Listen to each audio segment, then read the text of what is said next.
We are live. Straight politicking on all you mofos. I'm Alex Alonso 101 on all platforms, and I'm sitting here with Munchie B, the mayor.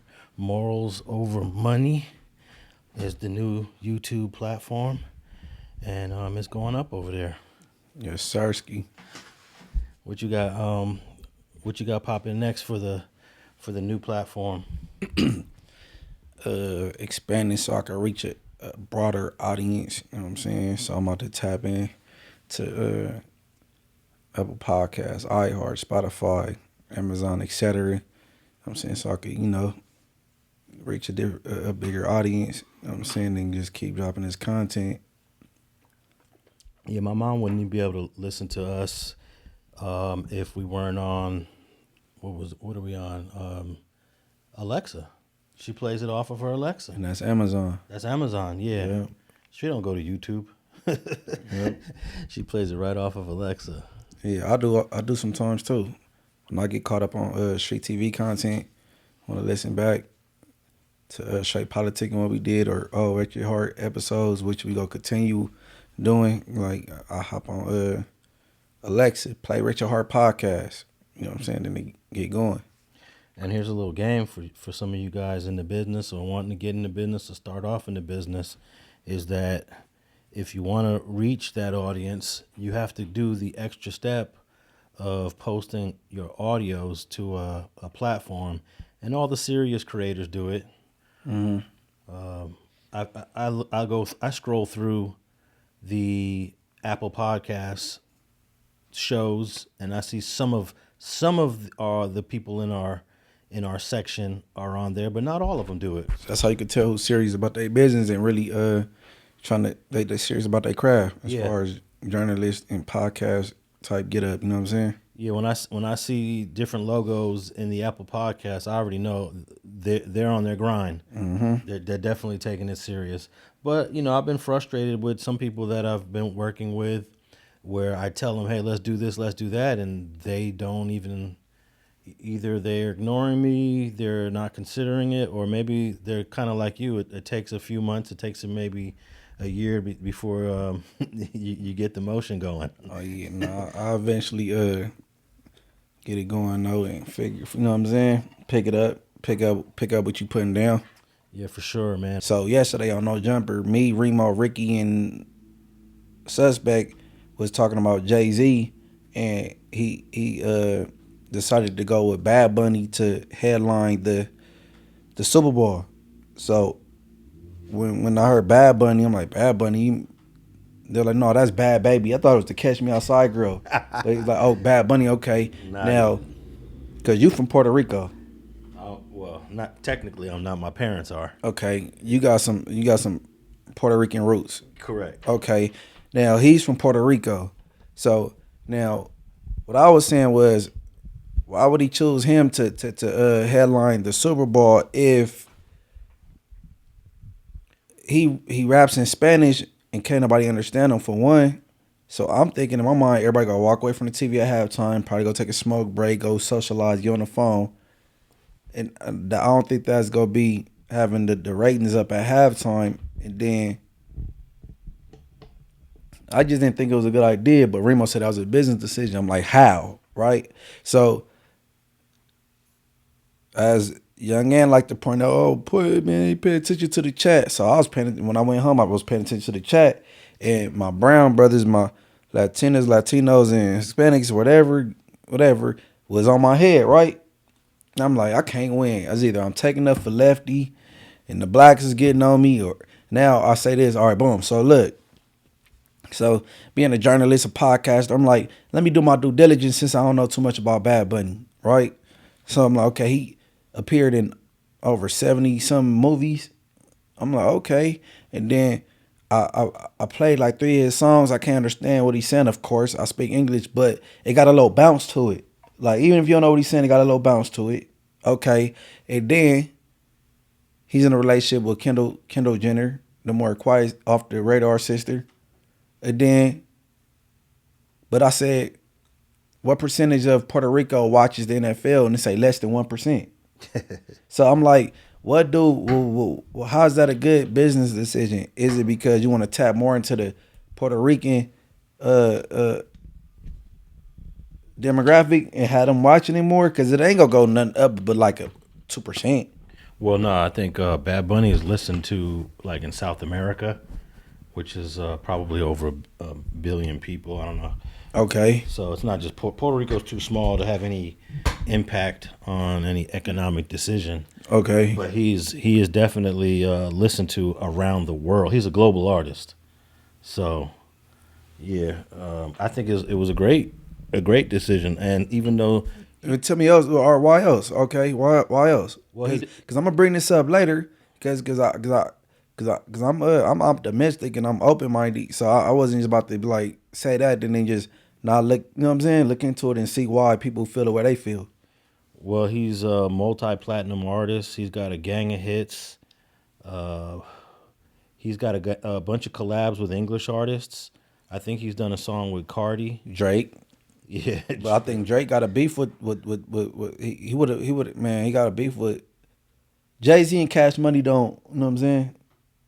So if Bad Bunny asks Drake to come out on his set during the Super Bowl, I wonder would he do it? No, it's gonna be an entertaining show, even for those who might not be reggaeton fans or understand What you call it? reggaeton, Okay. which is really the music that Puerto Rico has pushed globally. Even though some believe it was started in Panama, others say Colombia, but definitely Puerto Rico put reggaeton on the map. Reggaeton. Yeah. So that's why even though he's speaking in Spanish, it got a different little vibe. Yeah, it does. Okay, reggaeton. I'm about to text that to myself so I can remember it. Okay, let me see if you know this question. Which rap artist, American-born rap artist who's still relevant today, but this happened over 20 years ago, was the first one to bring a reggaeton flavor to his music? He's an American artist. Yeah, he was born on the East Coast. Shit, Shaggy. Nah, Nori. Nori had Daddy Yankee on a song in like 1999 when no one really was up on reggaeton, and he thought this was the music of the future. Reggae, THON. I think it's just TON. Reggaeton. TON. Yeah. Nori gets a lot of credit for introducing the American audience to reggaeton music, and then integrating it into a rap song. Okay. So now you go to Puerto Rico, it's all blended, rap and reggaeton. So, I'm sure Nori is very proud of doing that merge. Mm-hmm. But I don't think he get the do he get the flowers for it? I think that people on the East Coast know that, but not on the West Coast. Yeah. I mean, that's why Nori is who he is today, man. The guy was an innovator in the 90s. He did a song where the hook was just one word. What? What? What? You ever heard that one? Mm-mm. Oh yeah, that was the song. What? That was the hook. What? Hey, no. That song's oh, you paid attention to the chat. That's the thing I know, Jumper. You know what I'm saying? Young ain't always crying. Y'all gotta start. He'd be the main one paying attention to it. But sometimes it's good to pay attention to it because I want to know why the viewers, the chat felt like they felt. And they felt strongly about it. But then I had one brown brother say, F all that. I mess with Bad Bunny, but I want to hear that gangster shit. Right? I'm like, okay, he's an Americanized, you know what I'm saying? I'm like, he want to hear some Snoop Dogg. But yeah, I follow you though. No, I have to tap in with Bad Bunny though, but They got him here as the king of the Latin trap music. Trap music. They put trap with anything. Yeah. He's definitely. Somebody, I think Flacco said, oh yeah, Munchie, they said you created West Coast drill. What is that? So anybody talking gangsta on the song is real music now? I thought drill was a sound. Well, I'll definitely be tapping in. There's another big artist. Maybe he's not as big as Bad Bunny, but Osuna. He's been quiet for the last couple of years, but Bad Bunny has been consistent over the years. Cardi B did a song with Osuna back in 2018. I like Cardi, man. Yeah. All right, man. Hey, another crazy story out of your hometown, man. Inglewood's been in the news. First, it's the serial killer, your boy Prowell. And now it's Maurice Hastings. Maurice Hastings is a brother who spent 38 years in prison for a crime that he did not commit. And can you imagine when you're convicted of a sexual crime? He was convicted for sexual assault. So he's on a PC or PC all these years. And murder, yeah. And imagine him having to get rolled up off a yard for being convicted of a crime He didn't do it. they had nothing to do with. So what? So now he's 72 years old, and here, let me read a little bit here. An innocent man who spent 38 years behind bars in California was awarded $25 million in what lawyers call the largest wrongful conviction settlement in state history. Maurice Hastings, 72, was convicted and sentenced to life in prison. Oh, he was LWOP'd. Life in prison without parole in connection to a 1983 sexual assault and murder of Roberta Weidermeyer, who was killed by a single gunshot to the head. The lawsuit accused 2 Inglewood Police Department officers and the LADA investigating at the time of framing Hastings. No amount of money could ever restore the 38 years of my life that were stolen. But man, I wonder where these 2 officers are at today. What's their names? That's what I was about to say. They putting people addresses out. The Rakim boy, they put his complete address out in the press. But what's these officers' names that had this man sitting down for almost 4 decades? I hate when they don't even release their mugshots when they get arrested. They're always protecting the police officers, even after they're charged for a crime. Where's the mugshots? IPD strikes again, bro. Hey, man. This is 1983, man. Hey, I gotta pump Alex up to do certain shit on my behalf, bro. I want a doc done on Inglewood Police, bro. Or I'm talking about the smaller agencies, not LAPD. For the smaller agencies, what has been the most corrupt agency? You got IPD, you got CPD before there was the sheriffs. You got, as far as Southern California, which one has did the most dirt for the smaller agencies? We're not talking about LAPD. Okay, maybe. So what about the sheriffs, like the Lennox division? Okay, I heard they pretty rough. Yeah, you could break sheriffs down until they little. The Century division of the sheriffs has been pretty. Which one is Century though? I know Lennox, but what is considered Century? Century is just way over there off of where the Athens Parks is at. Okay, a lot of their hood is in county. Some of their hood is in county, so they interact with the sheriff. They're right. The Compton sheriffs, which are the newer sheriffs, are closest to the Century sheriffs. I always thought that when they created Compton that they were just going to share the station with Century, but Compton got its own station for the sheriffs. Oh man, I forgot. I'm mad I didn't bring this up before we start shooting. What's that? Man, I sent you something, bro. Them T-Flats did a drive-by on the police when they was knocking on somebody's door and the T-Flats drove past busing. Oh man, I missed it. I scrolled through that whole message too. Man, you be tripping. We go catch it though. All right, but let me play a clip here of Maurice Hastings. Now this is an older clip because he got his case overturned a couple of years ago, but he just won that money the other day. But here's a clip of when he was released from prison. He spent more than half his life in prison, but today, Maurice Hastings' name was officially cleared. Hastings was released from custody last October after his conviction was vacated. And today in downtown Los Angeles, it was another emotional day in his journey. Marla Tejas is here with more. It's hard to imagine what he has endured and what he is feeling tonight. Maurice Hastings spent almost 40 years in prison for a murder he did not commit. Early this afternoon in a downtown LA courtroom, a judge approved a motion that officially clears his name and finds him factually innocent. Here's that moment. All right, Mr. Hastings, good luck to you, sir. I hope things work out for you. Thank you very much. Anything else, Ms. McCoy? I wish it's real far.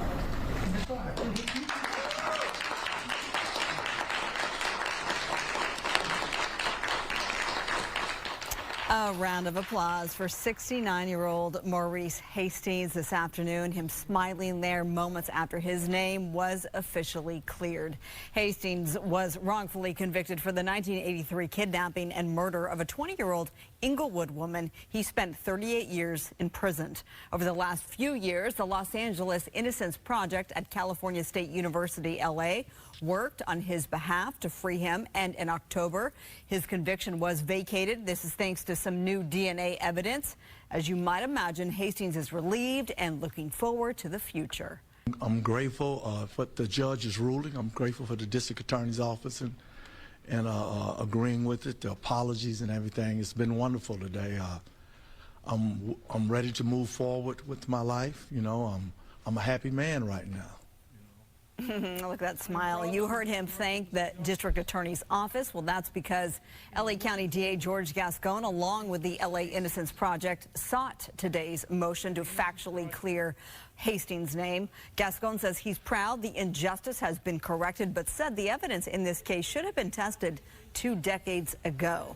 Now, Okay, so that was before the lawsuit came down.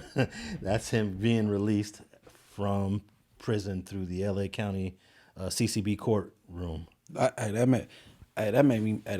get me like angry a little bit, bro. It's bizarre that even as 1983, yeah, it was a long time ago, but 1983 was modern.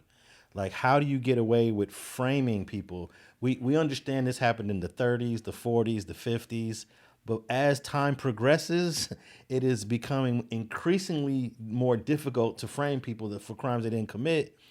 But damn, they got away with this in 1983. And the DNA is actually, the DNA that was responsible for killing that 20-year-old woman was linked to a whole nother person that his name is Kenneth Packnett. Packnett was arrested on a whole nother crime, but he died in prison in 2020. So DNA did not exist in 1983, unfortunately, but the good thing is that they saved the evidence. They put all that evidence into a box, they put it into storage, and as new technology comes out, they could retest that evidence, and that's what got him exonerated. But the part that probably got you mad, Munchie, is when that technology came out 20 years ago, which would have been like 2000. Why didn't they test it then? Nah, he got released at 69. He's 72 now. He ain't got that much life left, bro. And then when you do 38 years, imagine how much he lost over them years. And he came home to nobody. He probably came home to no mom, no father. All his family is gone. 30. You know how much could happen in 38 years? Hell yeah. Like that's toe up. He grateful for being home, but what he came home to and what he didn't miss. I don't even know if that man got kids. Was he able to even reproduce before he left? Like that, it just, man, I don't know. That's toe up, bro. Yeah, well, he's going to be able to at least, hopefully, hey, the guy looks healthy. He's not overweight. He's in good shape. He'll preserve you. He looks fit and trim. So my guess is the guy got at least another, he can make it to the 90s. Hey, man, that's what I want, man. He ain't got no kids, man. I don't know if he interested. I just want him to have fun with the money he have, travel everywhere, and excuse my French, pay for all the PUSSY you want. Do it up, because you missed it. Have fun. Bro, you won't hear this from me much, but be a trick. Just, you know what I'm saying? Have fun. Enjoy your life, because they took, come on, bro, they took life from him. Like, that's 4 decades, 2 years short of 4 decades, bro. Okay, so maybe that's, I think what influenced this settlement that they gave him is, one, his age, because they gave him the highest settlement in the history of California. And let me play the clip on that right now. The city of Inglewood has agreed to pay a record $25 million settlement to Maurice Hastings. He's 72 years old now. He was wrongfully imprisoned for a 1983 robbery and homicide and sexual assault that he did not commit. Hastings was set free in October of 2022 after new DNA test results conclusively pointed to the real perpetrator, a convicted sex offender with a long history of crimes. That man died in prison in 2020 while serving time for a separate kidnapping and rape. Hastings' attorneys say this is the largest ever wrongful conviction settlement in California history. Hastings, though, says no amount of money could ever restore the years he lost, and he looks forward to moving on with his life. No amount of money can restore the time, all that he lost.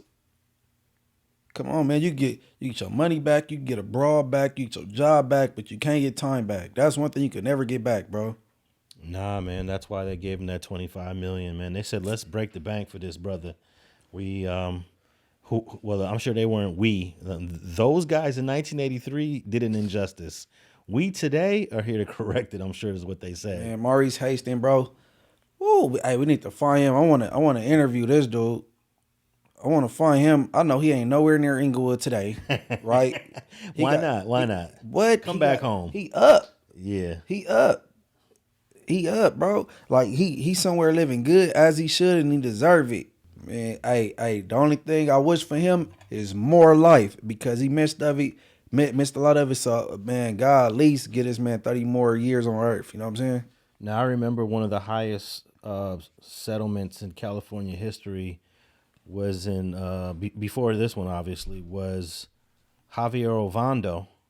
Got a $15 million. He didn't even, he only did about a year and a half in prison, but the LAPD shot him, paralyzed him, then planted a gun on him because he was unarmed at the time. He was an 18-streeter, so it was easy to convict him. Sent him to prison. He was sentenced to like some ridiculous time, but within a year and a half, they found out it was all lies, and they gave him $15 million. At that time, I think that was in around 99 or 2000. That was the highest settlement ever. At least it didn't take as long. You know what I'm saying? Yeah, but he lost the ability to walk though. Right. So that's some people like, nah, I don't know if 15 million is worth being paralyzed. Right. Agreed. That's like you can't put an amount on that. And then his daughter was also able to sue his little daughter because the grounds of her lawsuit was the state is affecting my relationship with my dad because you guys paralyzed him. So I forget how much they wrote the daughter a check for, but this brother broke the bank, man. 25 million. Salute to him. More life for sure. I hope he manages it. Man, he ain't worried about managing. He ain't got that much. Man, he's 72. Yeah, I wonder if he's gonna start doing some interviews. We go find him first, man. Maurice Hasting. Yeah. You know, old people, they use their first real names on Facebook and shit. It says here that he lives in Southern California and he's active with his church. So he shouldn't be difficult to find. Mm-hmm. But yeah, I want the names of those Inglewood police officers that framed him back in 1983. And I wonder how much longer did they stay with the department and continue as police officers. Probably retired as an upstanding officer, and they not. But I'm glad that they pointed out that he was framed. Not that it was an accident, not that the jury got it wrong, not that the prosecution was overzealous. No, they framed him. So that means they knew all along he didn't do it, but shoot, we got him here, let's convict him for it. Which is, I think that the prosecutor, my dad used to say this all the time, if you indicted prosecutors and cops on wrongful conviction cases, that would end. Wrongful conviction cases would end immediately if you held them accountable once one was exposed. You know, Agreed. Go back and find that prosecutor, charge them. Go back and find those two detectives, charge them. It would end wrongful convictions, but because we have this thing called qualified immunity, they're immune from prosecution when these things happen. I agree with Pops. Yeah, but we'll see if that ever happens. All right, man. I wish this guy so much life because he's already 72. I hope he makes it into his 90s.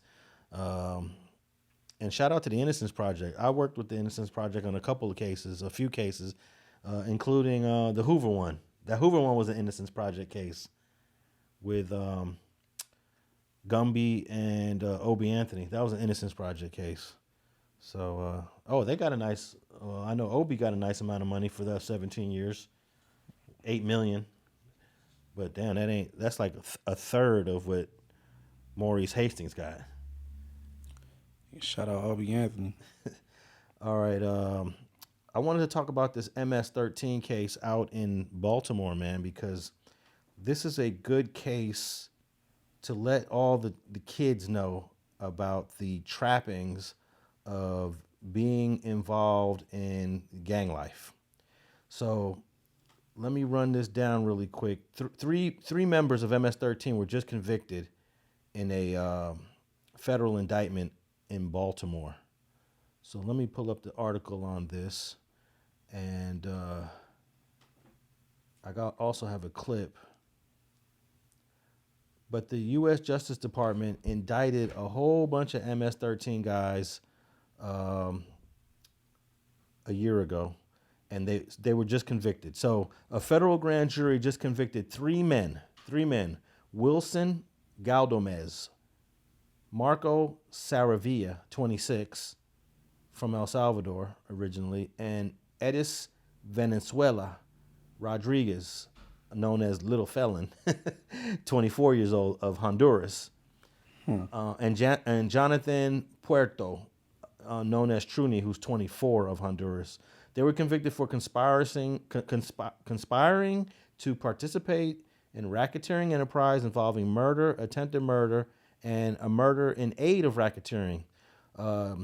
According to the court documents and evidence presented at trial, the defendants were members of MS-13 and are originally from immigrants from Central America, and were engaged in criminal activity in the state of Maryland, including Baltimore City, Baltimore County, and other places in Maryland. MS-13 have well-organized cliques, smaller groups, et cetera, et cetera.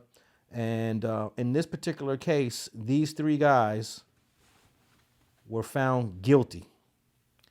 But they weren't found guilty without the testimony of other MS-13 members, Munchie.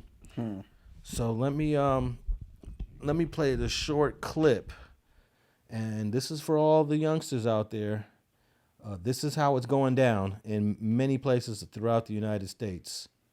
Well, another member of the MS-13 gang took the stand against three fellow members currently on trial in a federal racketeering conspiracy case.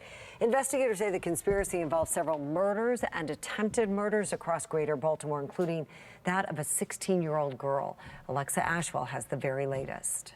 The jury has wrapped for the day here inside federal court. Three MS-13 gang members have now testified against the three MS-13 members currently standing trial on federal racketeering-related charges. At least two have already taken plea agreements, including Walter Orella Hernandez, who took the stand today on behalf of the U.S. government. He testified his involvement, along with the defendants, in several crimes, including the murder of 16-year-old Gabby Arden at Loch Raven Reservoir in Baltimore County back in 2020. The murder of Michelle Elizabeth Tenzaka in Baltimore City. Orlana Hernandez confirming the women were killed under suspicion they were associating with the rival 18th Street Gang, but agreed he knew that specifically wasn't true for Tenzaka. And at least two attempted murders. Now, during cross-questioning, the defense reiterated his involvement in the crimes, as well as the benefits in testifying, hoping for a lighter sentence, avoiding deportation, and possibly getting into the federal witness security program. This questioning on par with the defense's opening statement to the jury, saying the members are simply testifying to save themselves, and there's a credibility issue on their testimony. When this trial began last week, it was said it's expected to last at least 4 weeks. Witness testimony will continue tomorrow. Reporting outside the federal courthouse, Alexa Ashwell, Fox 45 News. Those guys were already convicted thanks to their former colleagues from the set. And MS and 18th Street, they going up everywhere. Yeah, man. They're going up like right down the street from our studio here. There's an MS and 18th Street. Basically, that's where it started.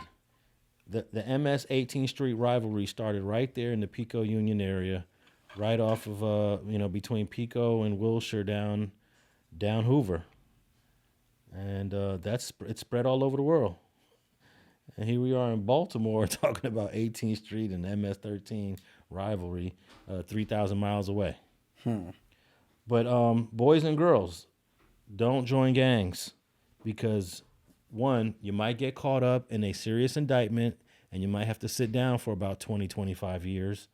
And secondly, your former colleagues might come to court and testify against you, especially if they're trying to prevent themselves from getting deported back to their home countries, or they don't want to do that whole 20 years, 25 years. They want to get a lesser sentence. So I think this case right here is a great example for the young folks. No, agreed. So this was in federal court too, and this was over a investigation that lasted 18 months. And there are others that are awaiting trial or have already been convicted, but there were multiple defendants on this case, but 3 of them decided to cooperate. And I don't think you're going to get a case that has, let's say, a case that has 10 or more people on it. Maybe if you have, I'm thinking like, is there a case with, I don't know, 10, 12, 15 or more people where everyone keeps their mouth shut? You know, other than that motorcycle one that we know in Texas. You familiar with that one? Yeah, they did that. They in the books for that one. Yeah, that history. Yeah, and that was at least like almost like 70 people arrested. That was gangster. Yeah. How do you manage to have that much composure when the group is that large? Robin, good morning. Law enforcement here still very much on guard this morning. You know, in the wake of the shooting, a statewide bulletin was issued stating that gangs had an order to kill anyone in uniform. This morning, newly released mugshots of some of the 170 bikers taken into custody after the shootout that left 9 dead and 18 injured at this Texas restaurant. They appear to include members of the notorious Bandidos, Scimitars, and Cossacks biker gangs. This video shows the chaos unfolding, violence starting in the restroom and quickly spilling out into the parking lot. The bikers using brass knuckles, knives, chains, clubs, and guns. 170 individuals have been charged with engaging in organized crime in reference to a capital murder case at Twin Peaks. Cops lining up the gang members on the curb, loading them into buses and squad cars. Each gang member being held on a $1 million bond. Investigators were still processing the crime scene Monday, gathering evidence with snipers on the lookout. Are you worried at all about possible retaliation? Certainly something that we are aware of. Edward Winterhalter was a member of the feared Bandidos for 6 years. They lost something in their childhood, and in the motorcycle club they find the sense of family that they never had. He's written 10 books on biker culture. He says for bikers, territory is everything. I think the potential for more violence is there. The Bandidos have a saying, cut one, we all bleed. The ruthlessness featured on the show Gangland. Fastest on the highway, that'd be a mistake. Charles Falco is a former ATF contractor who spent years trying to take out these gangs. He requested we not show his face. At least half of them are involved in some sort of constant criminal activity. According to the Department of Justice, there are more than 300 so-called outlaw motorcycle gangs across the country with thousands of members. But the Bandidos, along with 4 other biker gangs, are classified as the serious national domestic threat. The feds say involved in everything from drug trafficking to prostitution.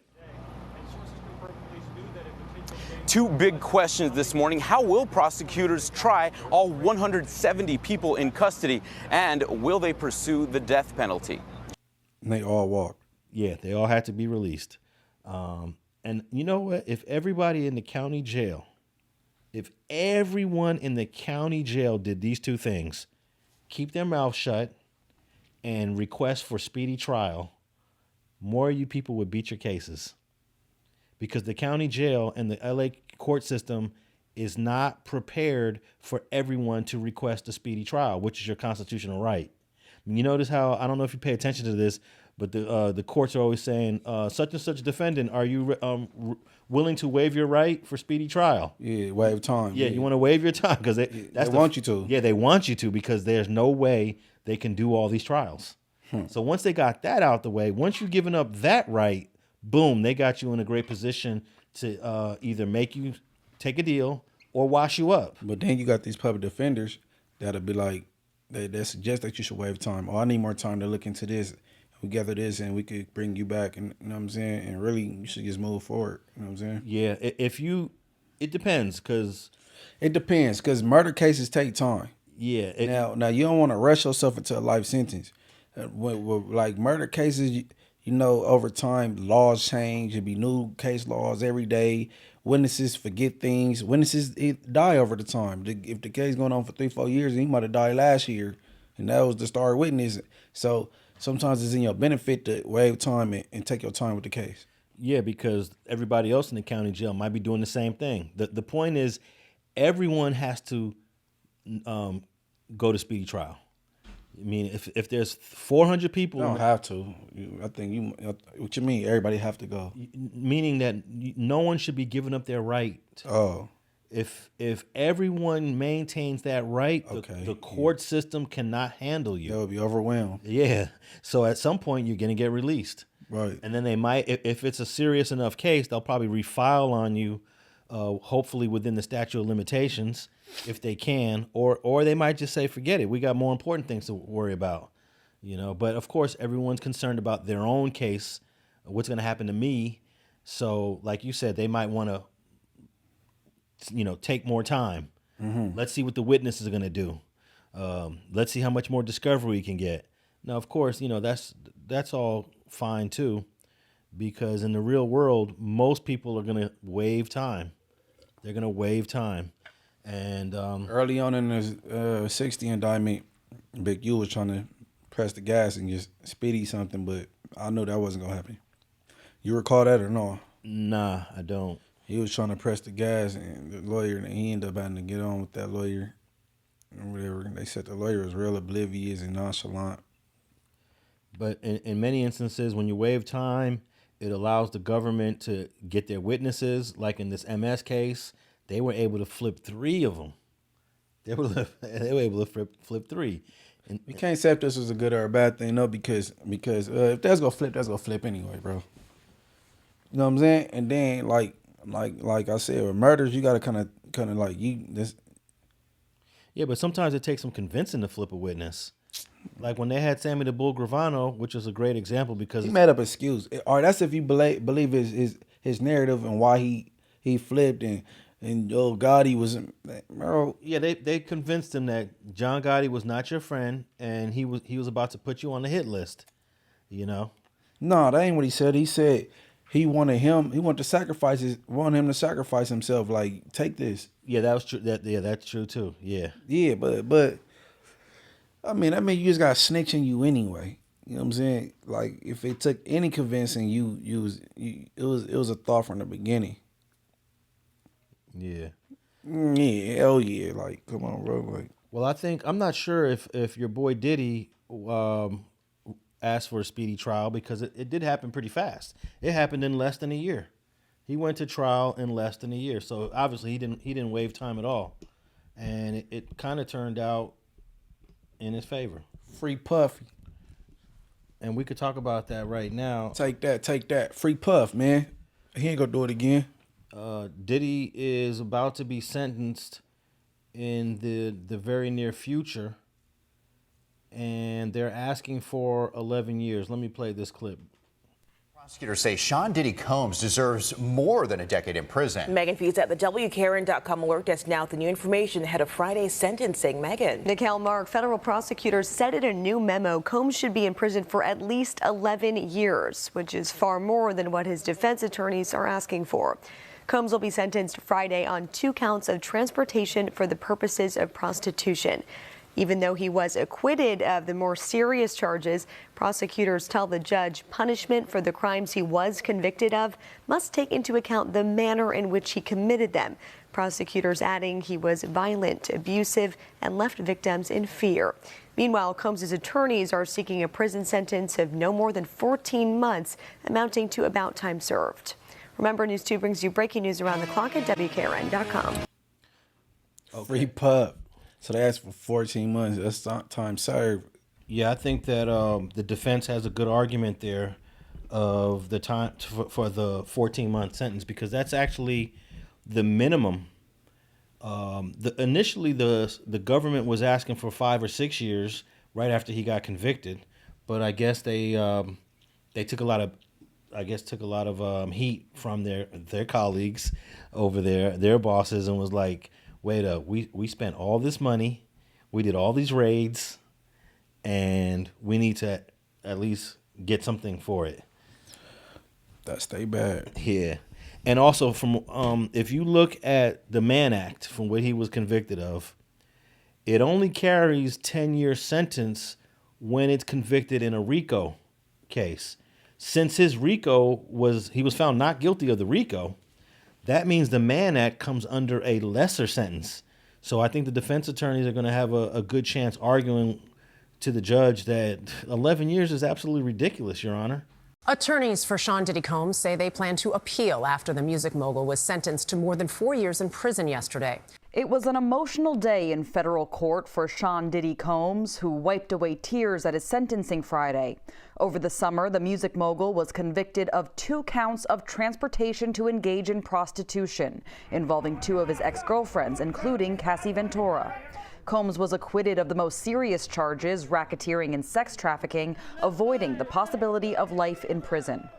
During Friday's hours-long hearing in Manhattan, prosecutors described Combs as unrepentant, not a person who has accepted responsibility. The defense asked for a sentence of 14 months. When my baby cries, we gotta give her a bottle then. Combs' attorneys presented an 11-minute pre-produced video in court highlighting his family, career, and philanthropy. He wept as 6 of his children asked the judge for leniency. Combs' 18-year-old daughter, Delilah, pleading for a chance for her family to heal together. Combs then addressed the court himself, apologizing to his children and to Ventura. I lost my businesses, my career, destroyed my reputation, lost my self-respect, he told the judge. I've been humbled and broken to my core. I hate myself right now.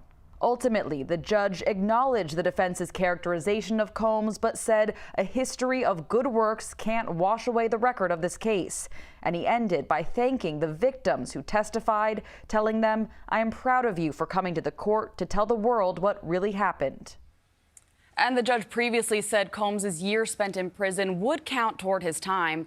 An attorney for Cassie Ventura said the sentence recognizes the impact of the serious offenses committed. Combs' attorneys, meanwhile, say they do plan to appeal. I hope he get the minimum, man. Yeah. I think he gonna come home and I don't think he gonna be on the same BS he was one song. Well, he's always on BS. I don't think he gonna continue with it. I don't believe so. I think he's. But you know, like he might think he tough now since he was in the feds, and he might think, oh, I did. Like, come on, bro. You know what I mean? Please don't come home like that. Well, you wasn't there for no gangster-ish. You know what I'm saying? It ain't like you in there sticking nobody or beating nobody up. You know what I'm saying? I know you grazing a couple palms, but you know what I'm saying? I do believe you learned somewhat of a lesson, man. Free that man, he ain't gonna do it again. Yeah, I don't know if he learned his lesson. I would have thought he learned his lesson beating that attempted murder case back in 2001. He got acquitted of that, and then... What that got to do with some PUSSY? It's not in the same vein, bro. Yeah, but it's just staying low of the law. You think anybody or himself thought he'd go to jail for flying broads out and having sex and being freaky? No, but when you're flying... He didn't do no real crime. Well, it's still illegal to fly a prostitute across state lines. Why is he not being like... saying he guilty of blowing somebody's car up or being violent to somebody? That's like, you know what I'm saying? All this freaky thing, what he do with his private part, and because it was consensual. Definitely. So that's what I'm saying. Like, the sex workers not complaining, the females ain't complaining, he not complaining. They all came, like, so. That like if he was gonna be in trouble for anything, it should have been for putting his feet and his hands on a girl at that hotel room. He's not able to be convicted of that because of statute of limitations. So like why is he not being convicted of the violent things like blowing up fools' cars and being in their house while they ain't home, putting their dogs in bathrooms and opening presents and shit? Well, he definitely got away with a lot of stuff. Yeah, he got away with a whole lot, but like nobody care. Man, y'all sound like some haters. Y'all mad because he getting his rocks off or something? I don't know. Well, he did use his money and fame to get out of ever being charged with the beating at the hotel. He pretty much, apparently he paid $100,000 and took everything, took the DVR, took all of that stuff. Well, he knew. Okay, I messed up today. It depends on how you look at that. But he knew he could have possibly went to jail for that. A street person looking at it like, if you paid attention and you know, like, oh, girl left that room and then she caught a ride back up there and then the security turned her away like, nah, leave. Like, she tried to come back. That was her man, bro. Like, and it ain't cool to put your hands on no woman, but guess what? 75% of the viewers watching this had a physical altercation with their husband or wife. 75% of our viewers. And I don't care. It ain't just StreetTV viewers. It's Vlad viewers, Joe Budden viewers, and especially No Jumper viewers. 75% is being physical. Yeah, physical is vague though. How many? I bet you the number's much lower when you talk about kicking a girl that's down on the ground. All I can say is physical. Okay. 75% of the viewers on these large platforms, StreetTVs, Vlad's, No Jumpers, Joe Buttons, Wallow and Gilly, they are what? No Jumper. Charlamagne went to jail for SA. I believe on what the dispossession was, but you know what I'm saying. But the outcome, you know, like they dismissed that case. Yeah, they dismissed it, but you should have never been in that in the talks of that period. But he was 20 years old, messing almost in the same situation as this singer David. I think the age he was 20 and the girl was 15. See, hey, look, hey, if he was gonna be guilty, he should have been guilty of putting his hands and feet on that girl way back when. It didn't happen. It's evidently should the law say after a certain time, leave it alone. So, hey, and he's got one of the best lawyers, I believe. Did you say that Steele was he stepped in? He came in at some point. I think Brian Steele the best attorney in America, if you ask me. Yeah. But also, Mark Garagos's daughter was on the legal team, doing her thing. Mm-hmm. So yeah, Diddy did assemble a very expensive legal team, and this is also another issue.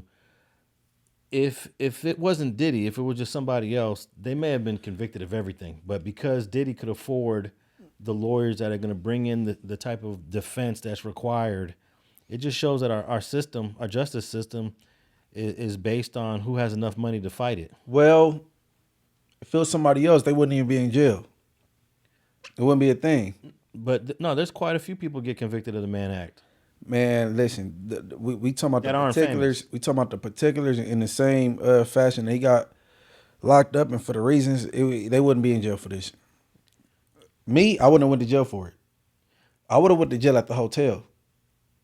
You know what I mean? I wouldn't have went to jail for this. This wouldn't have been a thing. It wouldn't have been at my house getting baby oil and baby lotion and all that shit in it. You know what I'm saying? It wouldn't have been a thing about sex work. Like, it would have got overlooked. They just looked at these females as some hood rats, and you know what I'm saying? that would have been that. Yeah, you might have got arrested at the hotel though. Right. That would have been my thing. I would have been, you know what I'm saying? I would have been out already. Yeah. How many years ago that was? I think that was 2016. I would have been out. You know what I'm saying? I would have got locked up way back in 2016. And that would have been just a state case. That wouldn't have been no federal indictment. Right, but see, look, people, these gangsters like the snitch act like they just like jailhouse Johnny Cochran's. Like, I just recently got a DA reject, and people these days, DA rejects is coming way easier because of the law that they put with this magic review, to where they not letting everybody bail out. So the fact that you're not bailing out as easy, they giving out ORs more easier. Wait, you got a DA reject? No. I didn't mean to say that. Okay. I meant to say OR. I'm glad you caught that. They getting ORs. You know what I'm saying? Getting OR is more easier because you're not bailing out as easy. I'm telling you, it kind of like panned out a little bit. Now and it was a lawsuit because people were saying people was able to get out of jail because they got the money to do so, versus somebody that's poor, don't have it, and they got to sit there. And there was a lawsuit that was in play from multiple people, and that's what motivated them to change the law. Like, you just can't bail out like that, you know what I'm saying? And hence being a reason why I was there sitting up with no bail, just for a regular gun case. And when I went to court, they gave me an OR, you know what I'm saying? But you know, people gotta be law savvy, man. Yeah, I actually posted about this on YouTube. I wrote here that the California Supreme Court 2021 in Humphreys decision and the subsequent October 2023 policy change in LA County have significantly impacted how OR releases are handled now. Telling you. Now, that call that you had with IPD jailer, she said something about there was a law that happened 2 years ago. Right. So this is the October 2023 policy change, and in a Humphreys decision from 2021, where the California Supreme Court ruled that detaining someone solely because they cannot afford bail is unconstitutional. Judges must now consider a defendant's ability to pay and explore non-financial releases such as OR release before setting cash bail. I'm telling you, bro. Like, but look, the law book says, ignorance of the law is no excuse. So, like, you have people that like will go to jail, and then they'll take a deal for something they didn't understand, and then they're like, hold on, and they end up doing 7 years instead of they thought they was gonna do 3.5 because they're not understanding what is being said in court. But it says ignorant of the law is no excuse. So you got to be sharp and know what you got to be up on what's going on, man. The laws change every day, every month, man. Stay woke. So yeah, that means that since October of 2023, the number of ORs increased, have went up, have increased significantly.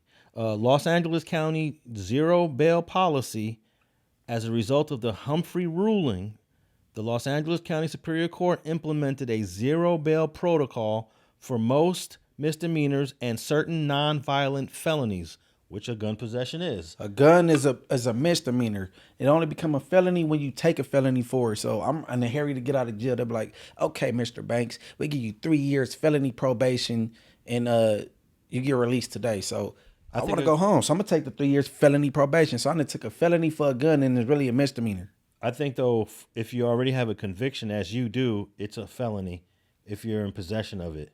But it's a non-violent offense. It's an extra charge. Okay, for me, it'll be a misdemeanor because I don't have any convictions. Man, look, you go to jail. I go to jail for one gun, but when it have all these charges, say live ammunition, ex-con with a firearm, that, like, you know what I'm saying? Yeah. It say all these charges, but it's really when you go to court, then eventually like just a gun or whatever.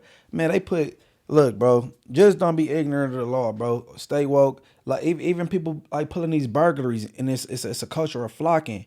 If you break in somebody's house and they dog is there, that's home invasion. Yeah. That it's not just a burglary no more. People gotta know what's going on, bro. Like, people be, you know what I'm saying, want to break laws, and you see, and you can't just be a dummy breaking laws, because you go get yourself a life sentence, and being a criminal, being broke, it don't work, because then you go to jail and you got to pay for canteen, collect calls. Your family got to gas up to get up here. If you in prison, you want snacks out that vending machine, you go eat for them 6-8 hours you getting a visit. Packages cost. So being a convict, an inmate, it costs you. So just stay free, people. Automatic OR release for most of these offenses. Eligible arrestees are either cited and released in the field or booked and released from jail on their own OR. And that's what you got. Yeah. But I don't be feeling no need to explain myself. I just think it's a teachable moment for everybody, because there's some people that probably don't know these things. You know what I'm saying? The only exceptions are for cases involving violent crimes, certain sexual offenses. I'm surprised they put certain. Certain sexual offenses are still subject to magistrate review. And there's been a lot of controversy about this because they say that this policy has been met with critics that say that you're allowing Munchie B to go free, and Munchie B has a history. Whack. Whack. Oh, Paul wrote because he got all these ORs. Paul, he got. I'm like, man, why you want me locked up, brother? I got 2 daughters and a grandson. You know, so I got to provide for it. You know what I'm saying? Like, why you want me? Why you want me locked up, sir? Yeah. So people who aren't familiar, anyone who's talking about ORs is crazy. You get an OR. They're unfamiliar with the 2023 policy change in LA County, which the lady on the phone was the one that was trying to tell you that. Yeah, but I was already aware of it because when it was on a ballot to be voted for, I was against it. Like, oh no, I need to be able to bail out. You say October, I thought it was September when it went into play, but it seemed like even back there in September, they was still letting people bail out. It was something going on to where they was held off on it. You know what I'm saying? So they was still allowing people to bail out or whatever. But my dad, you know what I'm saying? He was like, he was voting for like, forget the bills. And then he was like, because you're going to be more able to get ORs and more people get ORs. And I thought it sounded crazy. And look, he was right. Yeah. He going to be watching this. Well, I would suggest for people to read the Humphreys decision, which you can download, the California Supreme Court case, which opened the door for these ORs in 2023. All right. Let's talk about Celeste Rivas. I thought we did. Nah, She said the nigga shit. we played that. I played that for you before we started recording.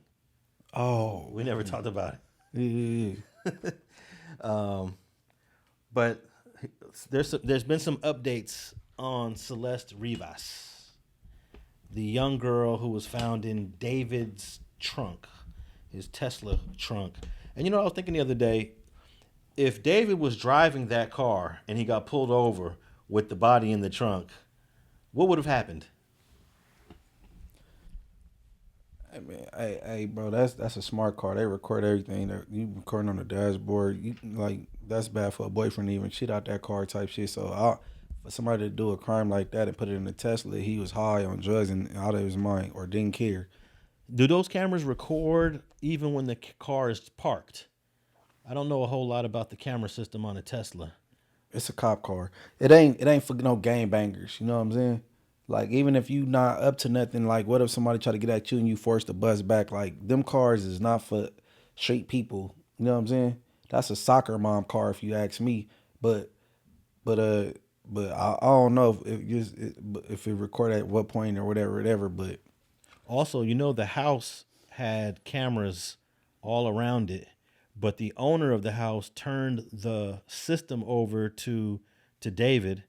And he had the option. The owner informed the tenant, you can use it or you don't have to use it. As of now, we don't know what's been recorded around that house. Oh, they ain't gonna share that with us.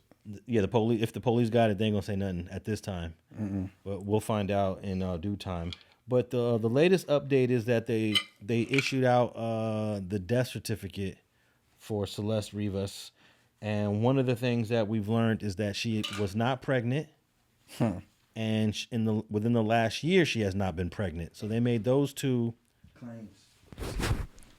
They made them 2 claims. Yeah.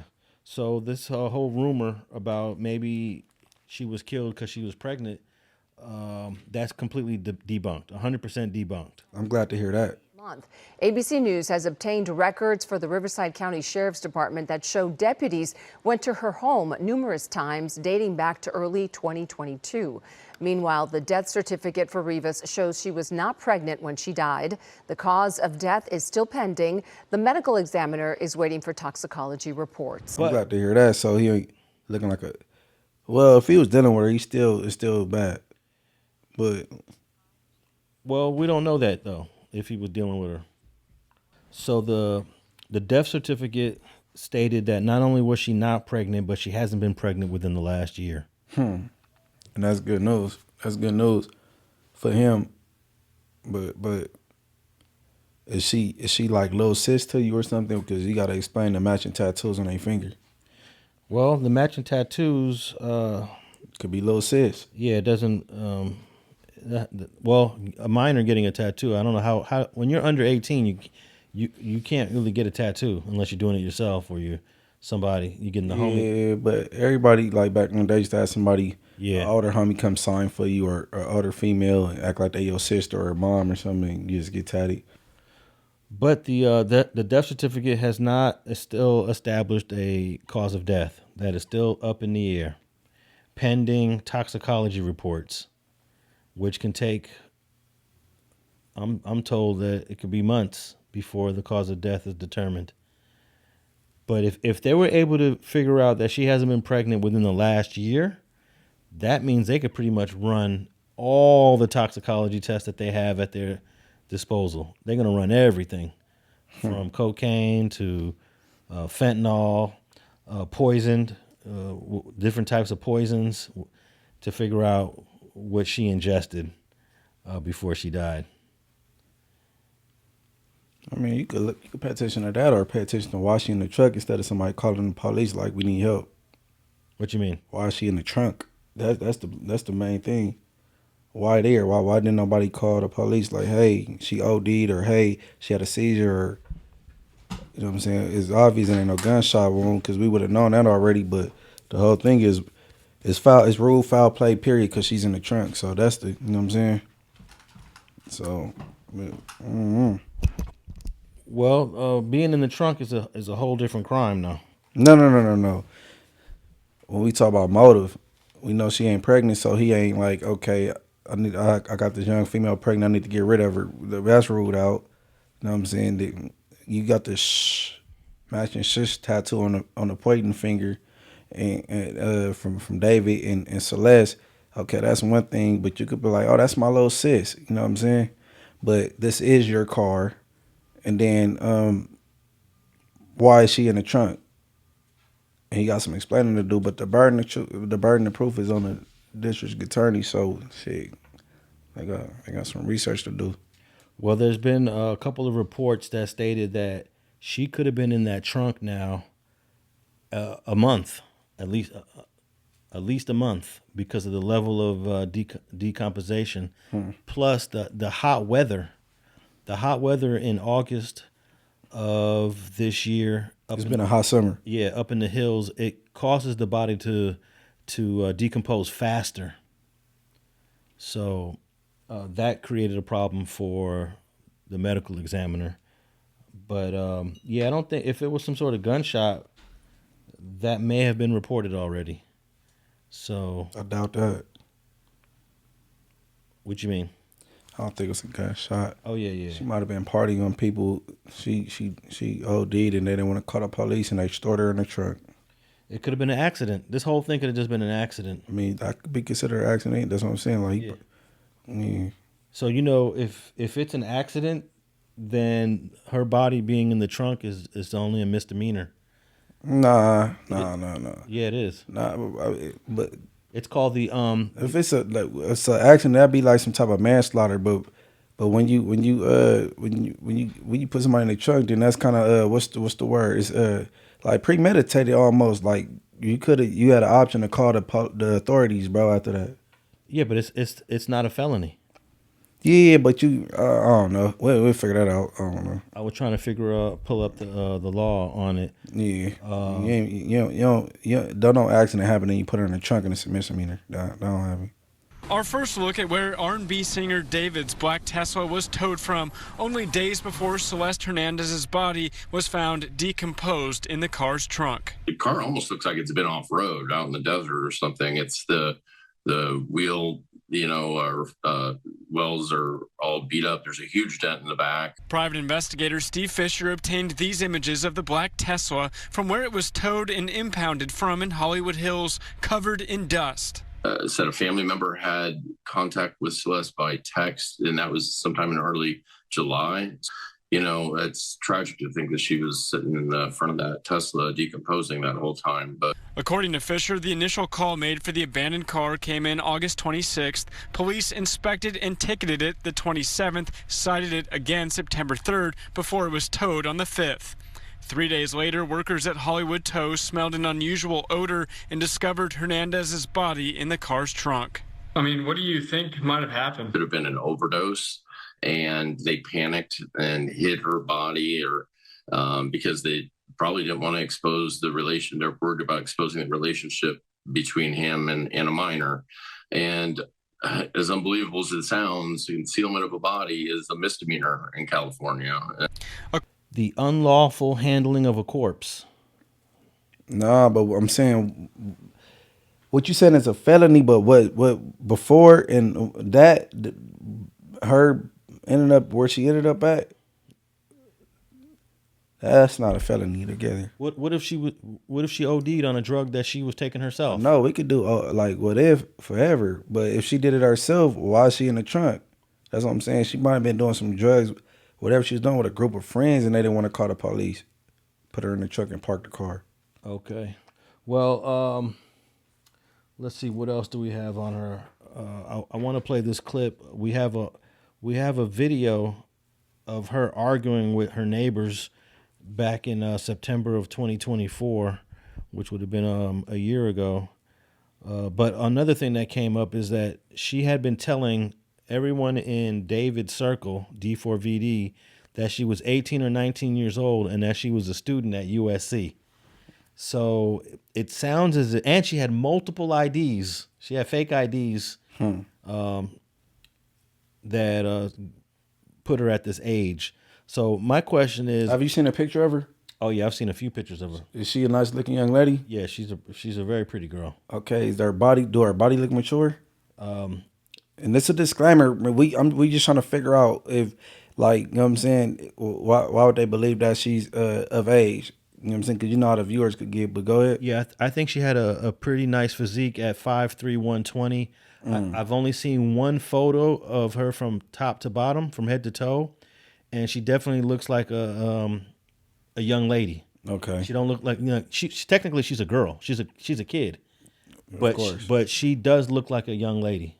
All right. And people were surprised to find out that she was 14 when the news came out that she died, because people were saying on Discord, oh, she was telling us she went to USC, which of course you got to be 18 years old as a freshman at SC. Where did they get the idea that she was somehow a 19-year-old going to USC as a college I know. Isn't that just so crazy? Because, you know, we think, how does a 14-year-old child present as a 19-year-old woman? And I was told that these people were just so sure that she was a college student. They were specific. They said that she attended USC from what they believed. And also she was seen at events where there's age restrictions, you know, clubs and parties and stuff like this, where she had to be at least of 18 years old to get in. And we do know from law enforcement sources that she did have several fake IDs as well. So she was able to get into places where there was age restrictions. I wonder how much of this information did David know? Did David know her true age? Some people say he did know her age, but of course he's going to say, no, I didn't know that, right? His lawyers are probably going to tell him, don't even address none of that stuff about his age. He ain't going to do no talking. Yeah. He ain't, man, bro. Everybody not lose kidding. He's not about to do no talking. Yeah. Hey, we got to learn from this nerd alternative singer dude. This guy has said absolutely nothing. And he's not going to. Yeah. What do you think about him moving out of the house after the police raided it and searched it? He packed up he got a U-Haul truck the next day, had some movers pack up the truck, and he was gone. He rented that house, so it might be the owner's decision. No. He had to break the lease. Okay. He went to the owner. Yeah, but now everybody know where he live. Yeah, that people, you know what I'm saying? Yeah. So, yeah. You don't want him giving those Scott Peterson interviews. No, yeah, understood. But some people are trying to point to that as like, oh, you're hiding. No, that's stupid to think that. Yeah. Bro, he's a celebrity. Everybody gonna know where he live now. Yeah, anyone could just, the media will be out there every day. Right. Now the fact that he moved to who knows where, the media has no access to him. Right. So I thought it was a okay decision. Yeah, it does not point to guilt in no way, shape, or form. Here's another question. I was looking this up. If you have sex with an underage girl that lied about her age, how much of a defense do you have? And if you're charged, and in some states, in some courts, will give you some grace if the evidence is overwhelming that this person lied. Some states don't care. I'd rather elaborate on that right there with a female here. I want a female guest co-host to come, and then, you know what I'm saying? I like to hear they views on that. Because I think a lot of the female guests that we had in the past, they've lied about their age and put it up. Oh you know yeah. But I would just like to cover that with a female being here. You know what I'm saying? That'd be interesting. Yeah, most girls lie about their age when they're teenagers. Nina Beretta, pull up, man. We need your female expertise and your views coming from a female standpoint. But in certain jurisdictions that they don't care if the person lied about their age. It is upon you to know the truth. So I thought that was interesting because it's not consistent across the country on how underage girls who lie about their age is treated in the court system. I don't even want to elaborate. I love that with a female right here because I feel more comfortable, and then I don't, you know what I'm saying, the viewers, they get to deem you a predator and all kind of shit, man. Yeah, well, we're talking about the law. I'm not talking about me or what I would do. I'm talking about how these cases get prosecuted in the court. Like, for example, it is very difficult to find a case, a sexual assault case between a 20-year-old and a 14-year-old. There's not a lot of them. How you know that exact age? What make you look for that? I went through the Megan's Law database. Oh. Yeah, I looked at ages in the Megan's Law database, and especially David was 17 when he met her. So and she was 11 or some shit. She was 12. Yeah. I don't know about that. He knew her age. There's two issues, and not the least of which is that this is an underage girl. Did not make her 15th birthday. She spent it rotting in that trunk. Is it possible that there'll be no charges at all in this case? No murder, no sex charges, no underage crimes with children? Like, what do you see coming out of this, at the very least? What is the evidence that we have that any crime occurred? Well, we know that there's a body in a trunk. But what evidence do we have connecting David to any actual crime? She told her friends that he was that they were in a relationship. What does that mean? She left her house. That was a very, very troubled situation. How do we know that he had anything to do with that?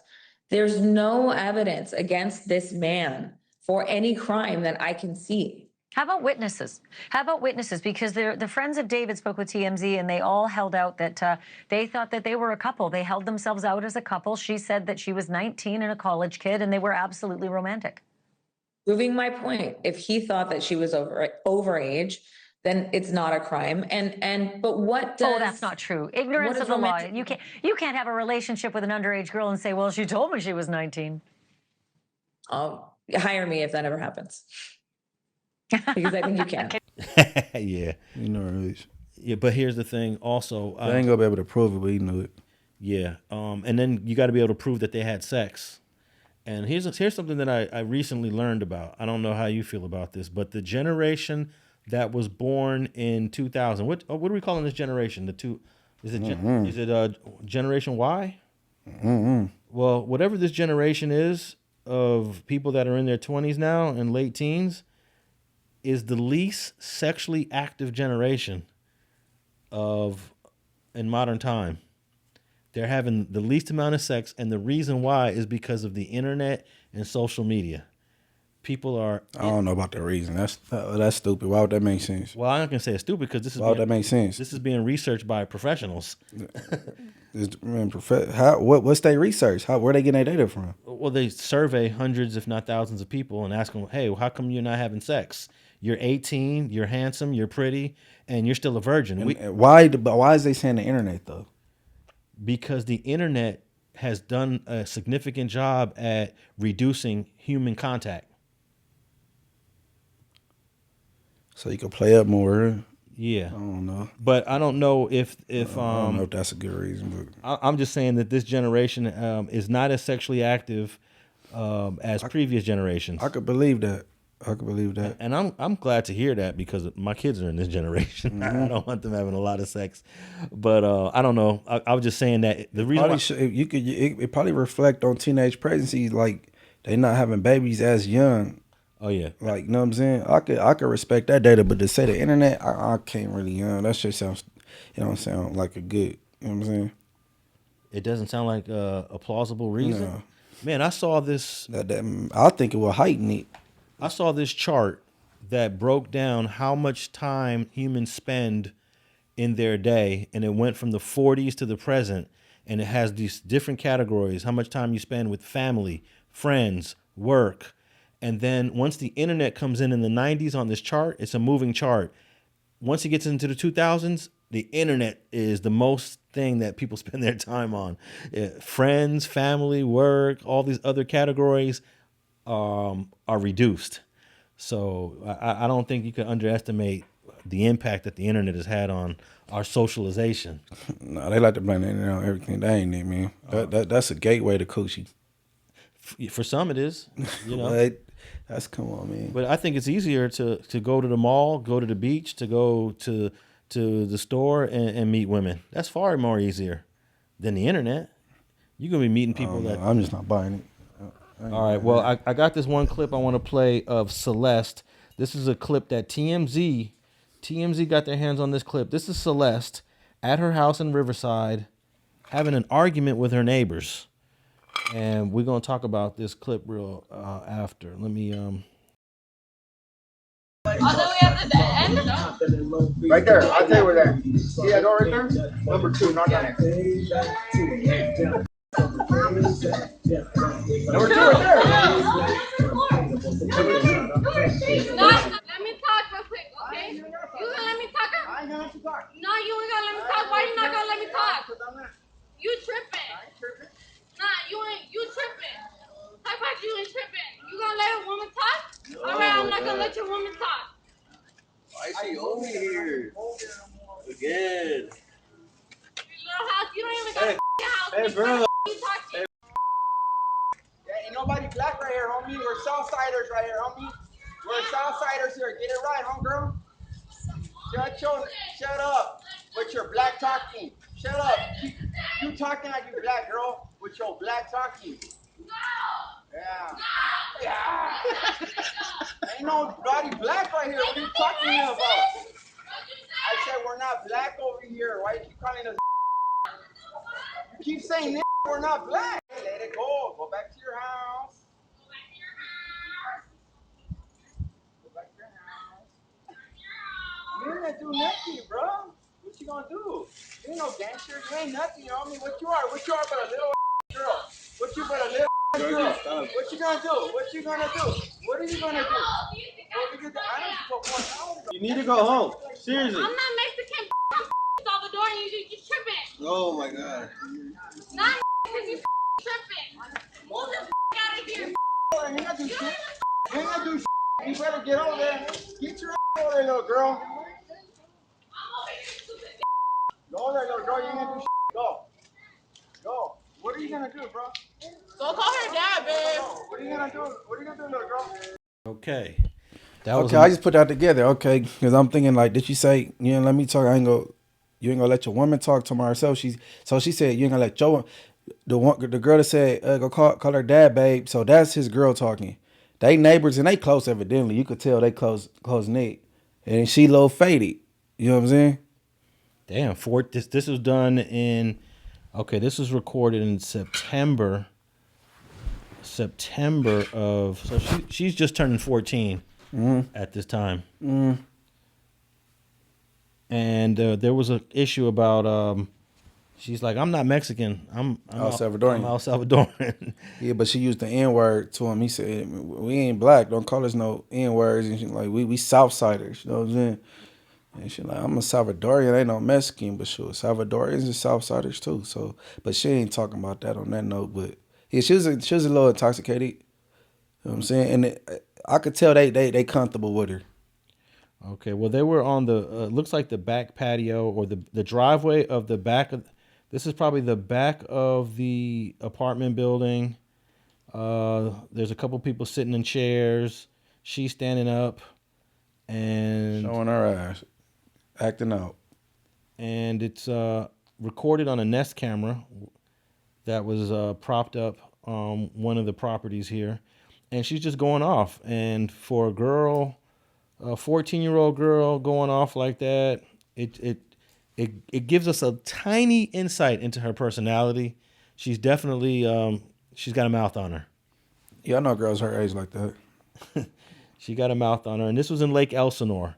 So, yeah, they do have gangs in Lake Elsinore. They got Crips in Lake Elsinore. They've had quite a few shootings and homicides that have happened in Lake Elsinore over the years. So, what do you take from all of this? I could tell that she cool with them. She drunk. They're going back and forth. It's nothing serious. They gonna be cool the next day. The other lady is like, call her dad, like, you know what I'm saying, type ish. And then for you to cut somebody's music off, I could tell you comfortable enough. You think you got it like that. Let me talk. She was a little faded. Mm-hmm. In this TMZ article, it says, in this clip, the family sits outside the apartment building listening to music when Celeste starts yelling, accusing one of the kids of ding-dong ditching her parents' home. So apparently she was upset about a prank, and that's what prompted the argument. There ain't nobody ding-dong ditching that, man. She faded. She faded. She drinking, I don't know what she drinking when she faded, off of Corona or some shit. Now, the video is kind of black and white. It's a little bit grainy, but TMZ was able to confirm that girl was Celeste. Mm-hmm. And TMZ usually gets it right. They've been on point for the last 20 years with very few mistakes. They were the first ones to report Michael Jackson that had died back in 2009. I thought I was like, how the hell is TMZ was a lot newer back then. I was like, how was TMZ reporting that Michael Jackson? On it, man. How did they report Michael Jackson died? And what is are they really the news? Basically. Yeah, but in 2009, TMZ was kind of new. No. Yeah, they just hit their 20th anniversary. So in 2009. You think 20 years is new? No, in 2009, that means TMZ was 4 years old. No, I've been watching TMZ forever. They just turned 20. So they came out in 2005. So, yeah, it's for an organization that's only 4 years old to reporting on the most famous singer in the history of the world just died. Nah, but they be tapped in, man. When somebody get locked up, they be hollering at the police and getting mugshots and all that. They be, as soon as you get there, you get booked in, yet that TMZ be calling. Yeah, that's because Harvey Levin, the guy who created TMZ, he's been creating all these relationships in preparation for building this news empire that he built. Because, he was on People's Court for many years. I remember when they come out the court, he'd be hollering at them. Yeah, he was the host. Mm-hmm. And yeah, it's for the Jim saying racist shit on TV also though. But I believe that TMZ probably got it right on this one. They was able to identify this young lady as Celeste Rivas, going off on her neighbors who happen to be Southsiders. And they didn't really appreciate her using the N-word on her. Yeah, they wanted the cool Southsiders, though. You could tell. I could hear it.